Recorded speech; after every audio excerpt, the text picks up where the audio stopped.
Texto narrado por Marco Vázquez. 3 fechas. De Gustavo Adolfo Bécquer. En una cartera de dibujo, que conservo aún llena de ligeros apuntes, hechos durante algunas de mis excursiones semiartísticas a la ciudad de Toledo, hay escritas 3 fechas. Los sucesos de que guarda la memoria estos números son hasta cierto punto insignificantes. Sin embargo, con su recuerdo me he entretenido en formar, algunas noches de insomnio, una novela más o menos sentimental o sombría, según que mi imaginación se hallaba más o menos exaltada y propensa a ideas risueñas o terribles. Si a la mañana siguiente de uno de estos nocturnos y extravagantes delirios hubiera podido escribir los extraños episodios de las historias imposibles que forjo antes de que se cierren del todo mis párpados, esas historias, cuyo vago desenlace flota, por último, indeciso en ese punto que separa la vigilia del sueño, seguramente formarían un libro disparatado, pero original y acaso interesante. No es eso lo que pretendo hacer ahora.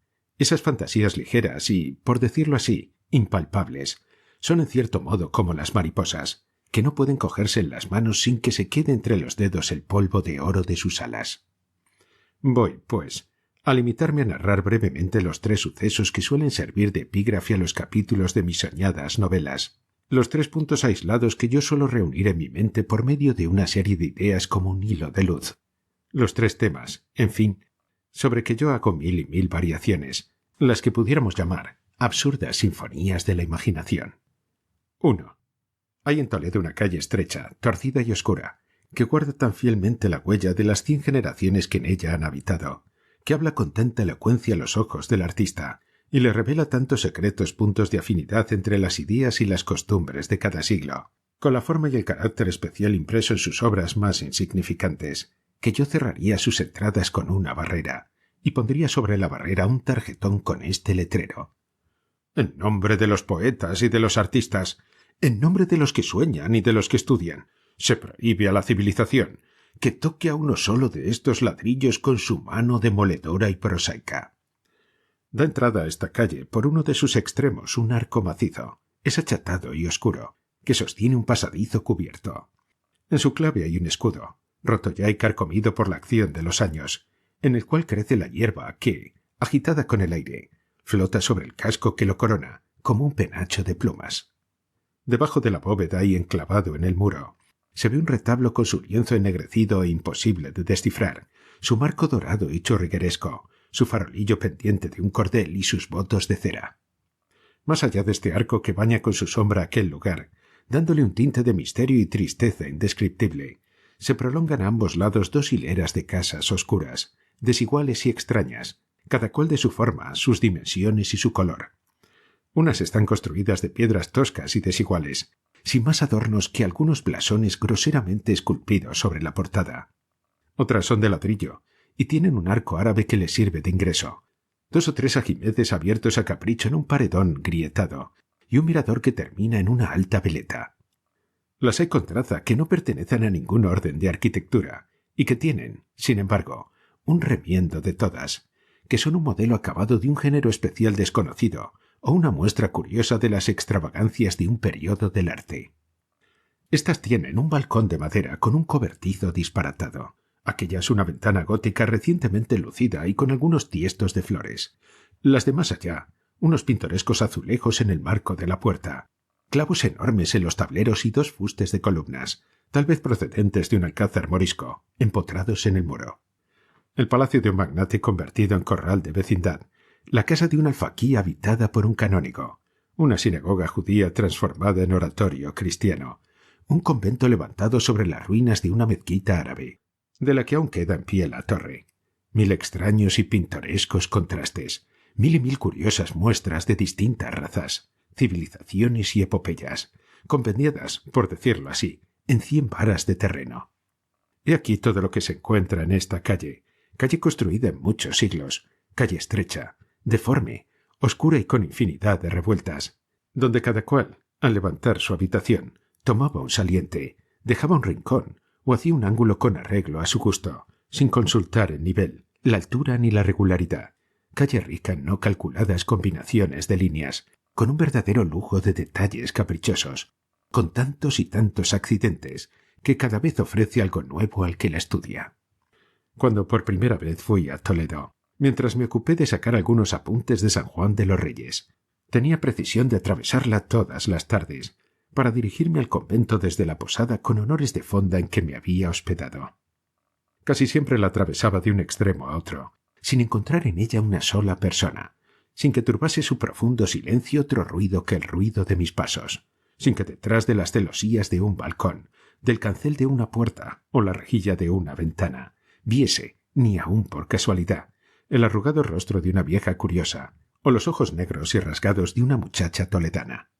Algunas veces me parecía cruzar por en medio de una ciudad desierta, abandonada por sus habitantes desde una época remota.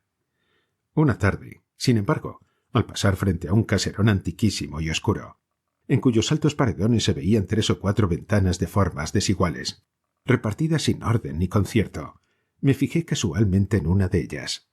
La formaba un gran arco ojival, rodeado de un festón de hojas picadas y agudas.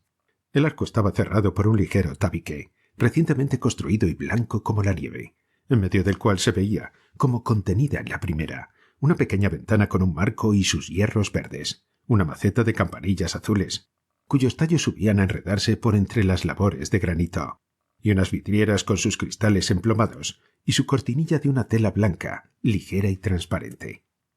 Ya la ventana de por sí era digna de llamar la atención por su carácter, pero lo que más poderosamente contribuyó a que me fijase en ella fue al notar que cuando volví la cabeza para mirarla, las cortinillas se habían levantado un momento para volver a caer, ocultando a mis ojos la persona que, sin duda, me miraba en aquel instante.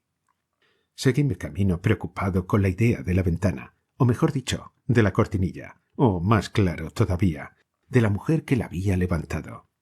Porque indudablemente aquella ventana tan poética, tan blanca, tan verde, tan llena de flores, solo una mujer podía asomarse, y cuando digo una mujer, entiéndase que se supone joven y bonita. Pasé otra tarde, pasé con el mismo cuidado, apreté los tacones, aturdiendo la silenciosa calle con el ruido de mis pasos, que repetían, respondiéndose 2 o 3 ecos. Miré a la ventana, y la cortina se volvió a levantar. La verdad es que realmente detrás de ella no vi nada, pero con la imaginación me pareció descubrir un bulto, el bulto de una mujer, en efecto. Aquel día me distraje 2 o 3 veces dibujando, y pasé otros días, y siempre que pasaba, la cortinilla se levantaba de nuevo, permaneciendo así hasta que se perdía el ruido de mis pasos, y yo desde lejos volvía a ella por última vez los ojos. Mis dibujos adelantaban poca cosa.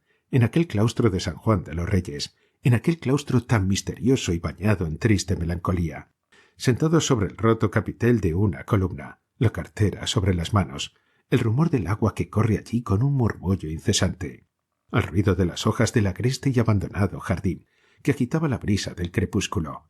¿Cuánto no soñaría yo con aquella ventana y aquella mujer? Yo la conocía, ya sabía cómo se llamaba y hasta cuál era el color de sus ojos. La miraba cruzar por los extensos y solitarios patios de la antiquísima casa, alegrándolos con su presencia como el rayo del sol que dora unas ruinas. Otras veces me parecía verla en un jardín con unas tapias muy altas y muy oscuras, con unos árboles muy corpulentos y añosos, que debía de haber allá, en el fondo de aquella especie de palacio gótico donde vivía, coger flores y sentarse sola en un banco de piedra, y allí suspirar mientras las deshojaba pensando en... ¿Quién sabe? ¿Acaso en mí? ¿Qué digo acaso? En mí, seguramente. Oh, cuántos sueños, cuántas locuras, cuánta poesía despertó en mi alma aquella ventana mientras permanecí en Toledo. Pero transcurrió el tiempo que había de permanecer en la ciudad. Un día, pesaroso y cabizbajo, guardé todos mis papeles en la cartera, me despedí del mundo de las quimeras y tomé un asiento en el coche para Madrid. Antes de que se hubiera perdido en el horizonte la más alta de las torres de Toledo, saqué la cabeza por la portezuela para verla otra vez y me acordé de la calle. Tenía aún la cartera bajo el brazo, y al volverme a mi asiento, mientras doblábamos la colina que ocultó de repente la ciudad a mis ojos, saqué el lápiz y apunté una fecha. Es la primera de las 3, a la que yo llamo la fecha de la ventana. 2. Al cabo de algunos meses volví a encontrar ocasión de marcharme de la corte por 3 o 4 días. Limpié el polvo a mi cartera de dibujo, me la puse bajo el brazo y, provisto de una mano de papel, media docena de lápices y unos cuantos napoleones, deplorando que aún no estuviese concluida la línea férrea, me encajoné en un vehículo para recorrer en sentido inverso los puntos en que tiene lugar la célebre comedia de Tirso desde Toledo a Madrid. Ya instalado en la histórica ciudad, me dediqué a visitar de nuevo los sitios que más me llamaron la atención en mi primer viaje y algunos otros que aún no conocía sino de nombre. Así dejé transcurrir, en largos y solitarios paseos entre sus barrios más antiguos, la mayor parte del tiempo de que podía disponer para mi pequeña expedición artística, encontrando un verdadero placer en perderme en aquel confuso laberinto de callejones sin salida, calles estrechas, pasadizos oscuros y cuestas empinadas e impracticables. Una tarde, la última que por entonces debía permanecer en Toledo, después de una de estas largas excursiones a través de lo desconocido, no sabré decir siquiera por qué calle llegué hasta una plaza grande, desierta, olvidada, al parecer, aún de los mismos moradores de la población, y como escondida en uno de sus más apartados rincones. La basura y los escombros arrojados en ella de tiempo inmemorial se habían identificado, por decirlo así, con el terreno de tal modo que éste ofrecía el aspecto quebrado y montuoso de una Suiza en miniatura.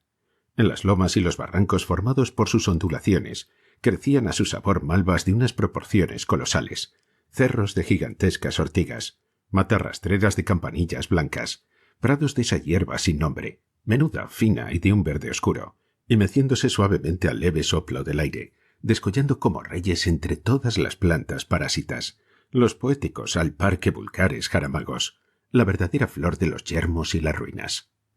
Diseminados por el suelo, medio enterrados unos, casi ocultos por las altas hierbas los otros, víanse allí una infinidad de fragmentos de mil y mil cosas distintas, rotas y arrojadas en diferentes épocas a aquel lugar, donde iban formando capas, en las cuales hubiera sido fácil seguir un curso de geología histórica.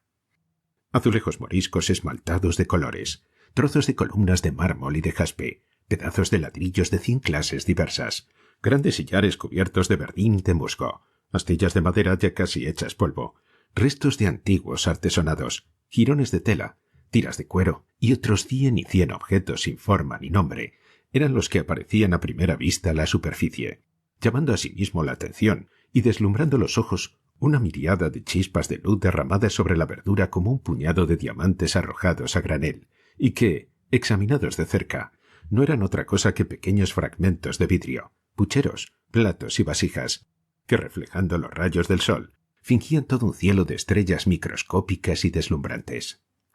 Tal era el pavimento de aquella plaza, empedrada a trechos con pequeñas piedrecitas de varios matices formando labores, a trechos cubierta de grandes losas de pizarra, y en su mayor parte, según dejamos dicho, semejante a un jardín de plantas parásitas o un prado yermo e inculto.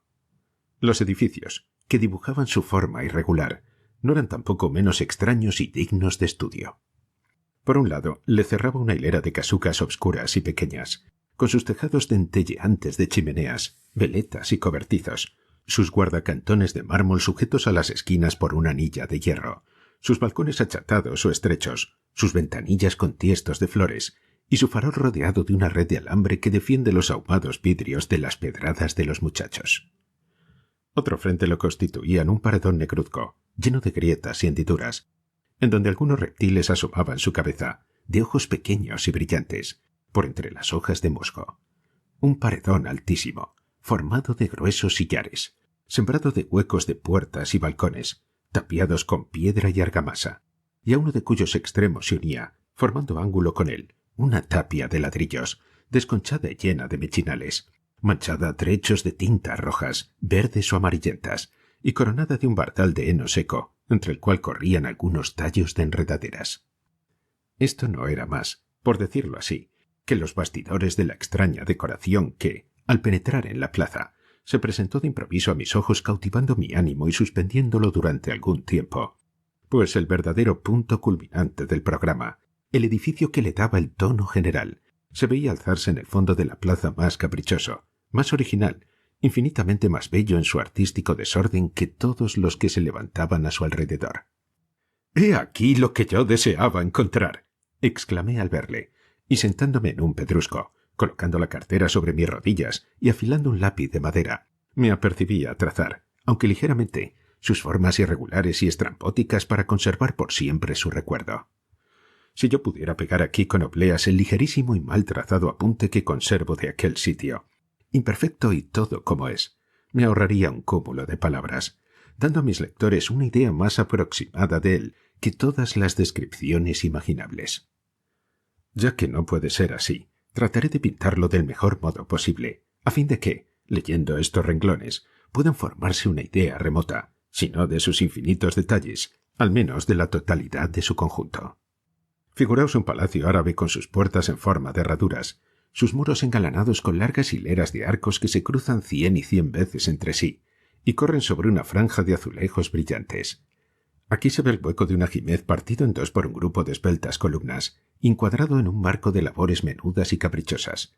Allá se eleva una atalaya con su mirador ligero y airoso, cubierta de tejas vidriadas, verdes y amarillas, y su aguda flecha de oro que se pierde en el vacío. Más lejos se divisa la cúpula que cubre un gabinete pintado de oro y azul, o las altas galerías cerradas con persianas verdes que, al descorrerse, dejan ver los jardines con calles de arrayán, bosques de laureles y surtidores altísimos. Todo es original, todo armónico, aunque desordenado. Todo deja entrever el lujo y las maravillas de su interior. Todo deja adivinar el carácter y las costumbres de sus habitantes. El opulento árabe que poseía ese edificio lo abandona al fin. La acción de los años comienza a desmoronar sus paredes, a deslustrar sus colores y a corroer hasta los mármoles. Un monarca castellano escoge entonces para su residencia aquel alcázar que se derrumba, y en ese punto rompe un lienzo y abre un arco ojival, y lo adorna con una cenefa de escudos por entre los cuales enrosca una guirnalda de hojas de cardo y de trébol. En aquel levanta un macizo torreón de sillería, con sus saeteras estrechas y sus almenas puntiagudas. En el de más allá construye un ala de habitaciones altas y sombrías, en las cuales se ven por una parte trozos de alicatado reluciente, por otra artesones oscurecidos, o un ajimez solo, o un arco de herradura ligero y puro que da entrada a un salón gótico, severo e imponente. Pero llega el día en que el monarca abandona también aquel recinto, cediéndole a una comunidad de religiosas, y éstas a su vez fabrican de nuevo, añadiendo otros rasgos a la ya extraña fisonomía del alcázar morisco. Cierran la ventana con celosías. Entre dos arcos árabes colocan el escudo de su religión, esculpido en berroqueña. Donde antes crecían tamarindos y laureles, plantan cipreses melancólicos y oscuros, y aprovechando unos restos y levantando sobre otros, forman las combinaciones más pintorescas y extravagantes que pueden concebirse. Sobre la portada de la iglesia, en donde se ven como envueltos en el crepúsculo misterioso en que los bañan las sombras de sus doseles, una andanada de santos, ángeles y vírgenes, a cuyos pies se retuercen entre las hojas de acanto, sierpes, vestigios y entriagos de piedra, se mira elevarse un minarete esbelto y afiligranado con labores moriscas. Junto a las saeteras del murallón, cuyas almenas están ya rotas, ponen un retablo y tapian los grandes huecos con tabiques cuajados de pequeños agujeritos y semejantes a un tablero de ajedrez. Colocan cruces sobre los picos y fabrican, por último, un campanario de espadaña con sus campanas, que tañen melancólicamente noche y día llamando a la oración, campanas que voltean al impulso de una mano invisible, campanas cuyos sonidos lejanos arrancan a veces lágrimas de involuntaria tristeza. Después pasan los años y bañan con una veladura de un medio color oscuro todo el edificio, armonizan sus tintas y hacen brotar la hiedra en sus hendiduras. Las cigüeñas cuelgan su nido en la veleta de la torre, los vencejos en el alero de los tejados, las golondrinas en los doseles de granito, y el buey y la lechuza escogen para su guarida los altos mechinales, desde donde, en las noches tenebrosas, asustan a las viejas crédulas y a los atemorizados chiquillos, con el resplandor fosfórico de sus ojos redondos y sus silbos extraños y agudos. Todas estas revoluciones, todas estas circunstancias especiales, hubieran podido únicamente dar por resultado un edificio tan original, tan lleno de contrastes, de poesías y de recuerdos como el que aquella tarde se ofreció a mi vista, y hoy he ensayado, aunque en vano, describir con palabras. Yo lo había trazado en parte en una de las hojas de mi cartera. El sol doraba apenas las más altas agujas de la ciudad. La brisa del crepúsculo comenzaba a acariciar mi frente cuando, absorto en las ideas que de improviso me habían asaltado, al contemplar aquellos silenciosos restos de otras edades más poéticas, que la material en que vivimos y nos ahogamos en pura prosa. Dejé de mis manos el lápiz y abandoné el dibujo, recostándome en la pared que tenía a mis espaldas y entregándome por completo a los sueños de la imaginación. ¿Qué pensaba? No sé si sabré decirlo. Veía claramente sucederse las épocas, derrumbarse unos muros y levantarse otros. Veía unos hombres, o mejor dicho, veía unas mujeres dejar lugar a otras mujeres, y las primeras y las que venían después, convertirse en polvo y volar deshechas, llevando un soplo del viento la hermosura que arrancaba suspiros secretos, que engendró pasiones y un manantial de placeres. Luego, qué sé yo, todo confuso. Veía muchas cosas revueltas y tocadores de encaje y de estuco con nubes de aroma y lechos de flores. Celdas estrechas y sombrías con un reclinatorio y un crucifijo. Al pie del crucifijo un libro abierto y sobre el libro una calavera. Salones severos y grandiosos cubiertos de tapices y adornados con trofeos de guerra. Y muchas mujeres que cruzaban y volvían a cruzar ante mis ojos. Monjas altas, pálidas y delgadas. Odaliscas morenas con labios muy encarnados y ojos muy negros. Damas de perfil puro, de continente altivo y andar majestuoso. Todas estas cosas veía yo, y muchas más de esas que después de pensadas no pueden recordarse. De esas tan inmateriales que es imposible encerrar en el círculo estrecho de la palabra.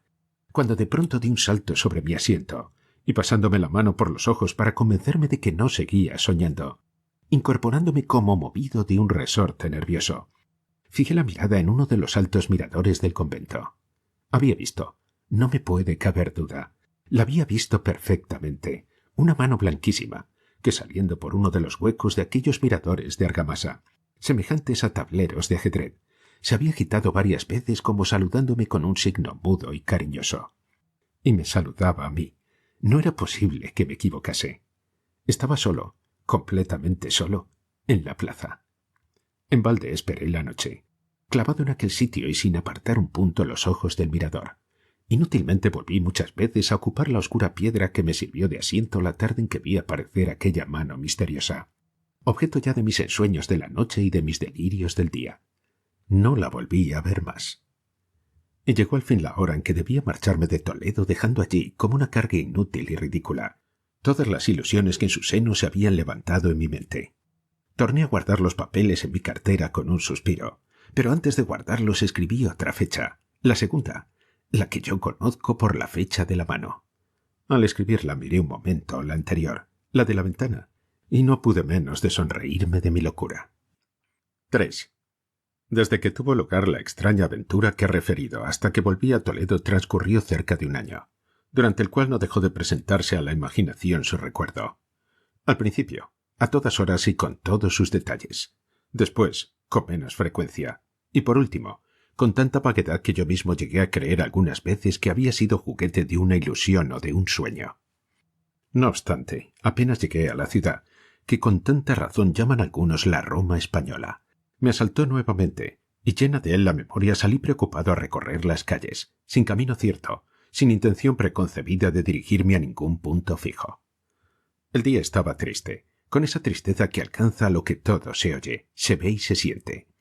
El cielo era de color de plomo, y a su reflejo melancólico los edificios parecían más antiguos, más extraños y más oscuros. El aire gemía a lo largo de las revueltas y angostas calles, trayendo en sus ráfagas, como notas perdidas de una sinfonía misteriosa, ya palabras ininteligibles, ya clamor de campanas o ecos de golpes profundos y lejanos. La atmósfera húmeda y fría helaba el alma con su soplo glacial. Anduve durante algunas horas por los barrios más apartados y desiertos, absorto en mil confusas imaginaciones y contra mi costumbre, con la mirada vaga y perdida en el espacio, sin que lograse llamar mi atención ni un detalle caprichoso de arquitectura, ni una obra de arte maravillosa y oculta, ninguna cosa, en fin, de aquellas en cuyo examen minucioso me detenía a cada paso, cuando sólo ocupaba mi mente ideas de arte y recuerdos históricos. El cielo se cerraba cada vez más oscuro. El aire soplaba con más fuerza y más ruido, y había comenzado a caer en gotas menudas una lluvia de nieve deshecha, finísima y penetrante, cuando, sin saber por dónde, pues ignoraba aún el camino, y como llevado allí por un impulso al que no podía resistirme, impulso que me arrastraba misteriosamente al punto a que iban mis pensamientos, me encontré en la solitaria plaza que ya conocen mis lectores. Al encontrarme en aquel lugar, salí de la especie de letargo en que me hallaba sumido, como si me hubiesen despertado de un sueño profundo con una violenta sacudida. Tendí una mirada a mi alrededor. Todo estaba como yo lo dejé. Digo mal, estaba más triste. Ignoro si la oscuridad del cielo, la falta de verdura o el estado de mi espíritu eran la causa de esta tristeza.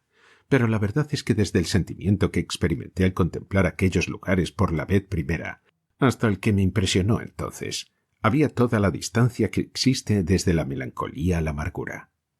Contemplé por algunos instantes el sombrío convento, en aquella ocasión más sombrío que nunca a mis ojos, y ya me disponía a alejarme, cuando hirió mis oídos el son de una campana de voz cascada y sorda, que tocaba pausadamente, mientras la acompañaba, formando contraste con ella, una especie de esquiloncillo que comenzó a voltear de pronto con una rapidez y un tañido tan agudo y continuado, que parecía como acometido de un vértigo.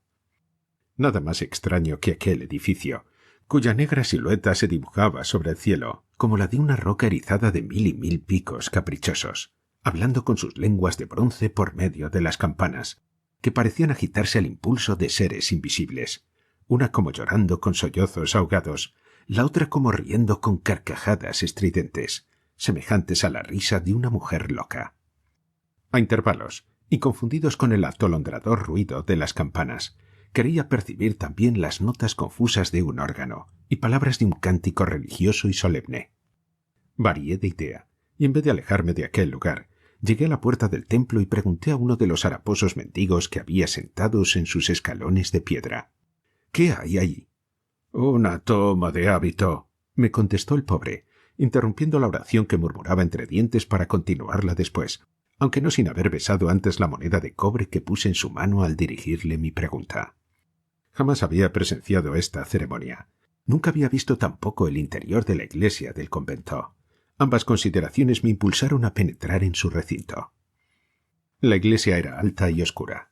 Formaban sus naves dos filas de pilares compuestos de columnas delgadas reunidas en un haz, que descansaban en una base ancha y octógona, y de cuya rica coronación de capiteles partían los arranques de las robustas ojivas.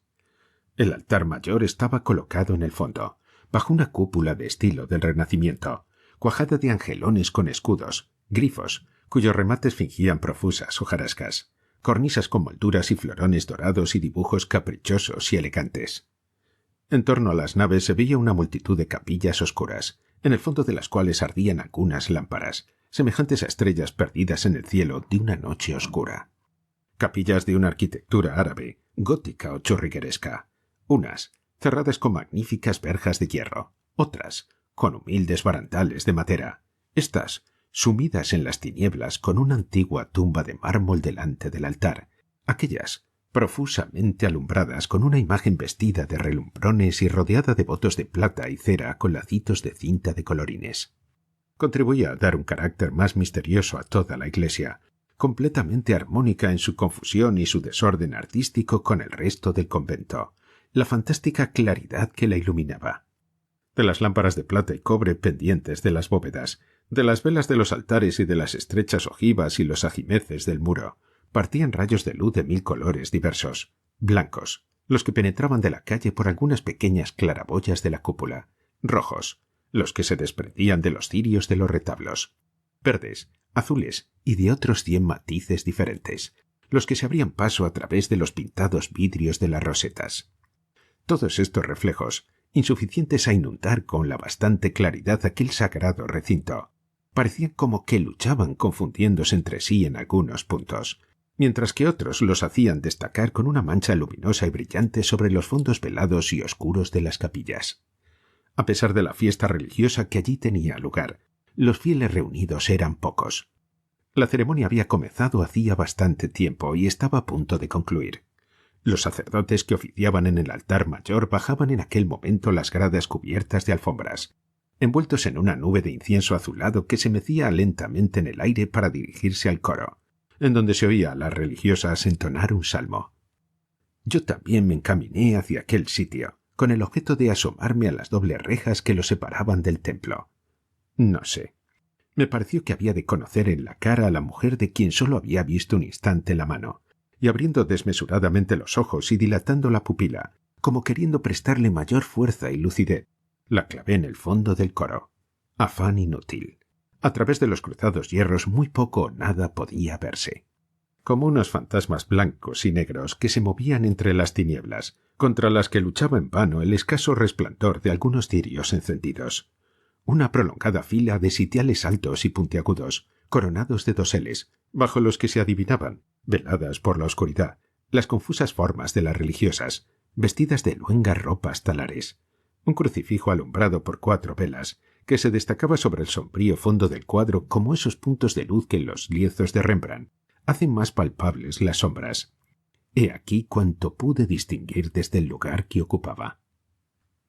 Los sacerdotes, cubiertos de sus capas pluviales bordadas de oro, precedidos de unos acólitos que conducían una cruz de plata y los ciriales, y seguidos de otros que agitaban los incensarios, perfumando el ambiente, atravesando por el medio de los fieles, que besaban sus manos y las orlas de sus vestiduras, llegaron al fin a la reja del coro.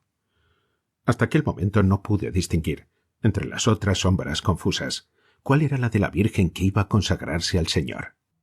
¿No habéis visto nunca, en esos últimos instantes del crepúsculo de la noche, levantarse de las aguas de un río, del haz de un pantano, de las olas del mar o de la profunda cima de una montaña, un jirón de niebla que flota lentamente en el vacío, y alternativamente ya parece una mujer que se mueve y anda y deja volar su traje al andar, ya un velo prendido a la cabellera de alguna sílfide invisible, ya un fantasma que se eleva en el aire cubriendo sus huesos amarillos con un sudario, sobre el que cree ver dibujadas sus formas angulosas? Pues una alucinación de ese género experimenté yo, al mirar adelantarse hacia la reja, como destacándose del fondo tenebroso del coro, aquella figura blanca, alta y ligerísima. El rostro no se lo podía ver. Vino a colocarse perfectamente delante de las velas que alumbraban el crucifijo, y en su resplandor, formando como un nimbo de luz alrededor de su cabeza, las hacía resaltar por oscuro bañándola en una dudosa sombra. Reinó un profundo silencio. Todos los ojos se fijaron en ella y comenzó la última parte de la ceremonia. La abadesa, murmurando algunas palabras ininteligibles, palabras que a su vez repetían los sacerdotes con voz sorda y profunda, le arrancó de las sienes la corona de flores que las ceñía y la arrojó lejos de sí. Pobres flores. Eran las últimas que había de ponerse aquella mujer, hermana de las flores como todas las mujeres. Después la despojó del velo, y su rubia cabellera se derramó como una cascada de oro sobre sus espaldas y sus hombros, que sólo pudo cubrir un instante porque enseguida comenzó a percibirse en mitad del profundo silencio que reinaba entre los fieles, un chirrido metálico y agudo que crispaba los nervios, y la magnífica cabellera se desprendió de la frente que sombreaba, y rodaron por su seno y cayeron al suelo después, aquellos rizos que el aire perfumado habría besado tantas veces. La abadesa tornó a murmurar las ininteligibles palabras, los sacerdotes las repitieron, y todo quedó de nuevo en silencio en la iglesia. Solo de cuando en cuando se oían a lo lejos como unos quejidos largos y temerosos. Era el viento que zumbaba estrellándose en los ángulos de las almenas y los torreones, y se estremecía al pasar los vidrios de color de las ojivas. Ella estaba inmóvil y pálida, como una virgen de piedra arrancada del nicho de un claustro gótico. Ya la despojaron de las joyas que le cubrían los brazos y la garganta, y la desnudaron, por último, de su traje nupcial, aquel traje que parecía hecho para que un amante rompiera sus broches con mano trémula de emoción y cariño. El esposo místico aguardaba a la esposa. ¿Dónde? Más allá de la muerte, abriendo sin duda la losa del sepulcro y llamándola a traspasarlo como traspasa la hermosa tímida el umbral del santuario de los amores nupciales, porque cayó al suelo, desplomada como un cadáver. Las religiosas arrojaron sobre su cuerpo, como si fuera tierra, puñados de flores, entonando una salmodia tristísima. Se alzó un murmullo de entre la multitud, y los sacerdotes, con sus voces profundas y huecas, comenzaron el oficio de difuntos, acompañados de esos instrumentos que parece que lloran, aumentando el hondo temor que inspiran de por sí las terribles palabras que pronuncian. «De profundis clamaviat te», decían las religiosas desde el fondo del coro con voces plañideras y dolientes. «Dies irae, dies illa», le contestaban los sacerdotes con eco atronador y profundo, y en tanto las campanas tañían lentamente tocando a muerto, y de campanada a campanada, se oía vibrar el bronce con un zumbido extraño y lúgubre. Yo estaba conmovido. No, conmovido no. Aterrado. Creía presenciar una cosa sobrenatural. Sentir como que me arrancaban algo preciso para mi vida y que a mi alrededor se formaba el vacío. Pensaba que acababa de perder algo, como un padre, una madre o una mujer querida, y sentía ese inmenso desconsuelo que deja la muerte por donde pasa. Desconsuelo sin nombre, que no se puede pintar y que sólo pueden concebir los que la han sentido. Aún estaba clavado en aquel lugar con los ojos extraviados, tembloroso y fuera de mí, cuando la nueva religiosa se incorporó del suelo. La abadesa la vistió el hábito, las monjas tomaron en sus manos velas encendidas y, formando 2 largas hileras, la condujeron como en procesión hacia el fondo del coro. Allí, entre las sombras, vi brillar un rayo de luz. Era la puerta claustral que se había abierto. Al poner el pie en su dintel, la religiosa se volvió por la vez última hacia el altar. El resplandor de todas las luces la iluminó de pronto, y pude verle el rostro. Al mirarlo tuve que ahogar un grito. Yo conocí a aquella mujer. No la había visto nunca, pero la conocía de haberla contemplado en sueños. Era uno de esos seres que adivina el alma, o lo recuerda acaso de otro mundo mejor, del que, al descender a éste, algunos no pierden del todo la memoria. Di 2 pasos adelante. Quise llamarla, quise gritar, no sé. Me acometió como un vértigo, pero en aquel instante la puerta claustral se cerró, para siempre. Se agitaron las campanillas, los sacerdotes alzaron un hosana, subieron por el aire nubes de incienso, el órgano arrojó un torrente de atronadora armonía por 100 bocas de metal, y las campanas de la torre comenzaron a repicar, volteando con una furia espantosa. Aquella alegría loca y ruidosa me erizaba los cabellos. Volví los ojos a mi alrededor buscando a los padres, a la familia, huérfanos de aquella mujer. No encontré a nadie. Tal vez era sola en el mundo, dije, y no pude contener una lágrima. «Dios te dé en el claustro la felicidad que no te ha dado en el mundo», exclamó al mismo tiempo una vieja que estaba a mi lado y sollozaba y gemía agarrada a la reja. «¿La conoce usted?», le pregunté. «Pobrecita, sí, la conocía, y la he visto nacer y se ha criado en mis brazos». «¿Y por qué, profesa?» «Porque se vio sola en el mundo. Su padre y su madre murieron en el mismo día, del cólera, hace poco más de 1 año. Al verla huérfana y desvalida, el señor Deán le dio el dote para que profesase. Y ya veis, ¿qué había de hacer? Hija del administrador del conde de C., al cual serví yo hasta su muerte». «¿Dónde vivía?» Cuando oí el nombre de la calle no pude contener una exclamación de sorpresa. Un hilo de luz, ese hilo de luz que se extiende rápido como la idea y brilla en la oscuridad y la confusión de la mente, y reúne los puntos más distantes y los relaciona entre sí de un modo maravilloso. Ató mis vagos recuerdos, y todo lo comprendí o creí comprenderlo. Esta fecha, que no tiene nombre, no la escribí en ninguna parte. Digo mal, la llevo escrita en un sitio en que nadie más que yo la puede leer, y de donde no se borrará nunca.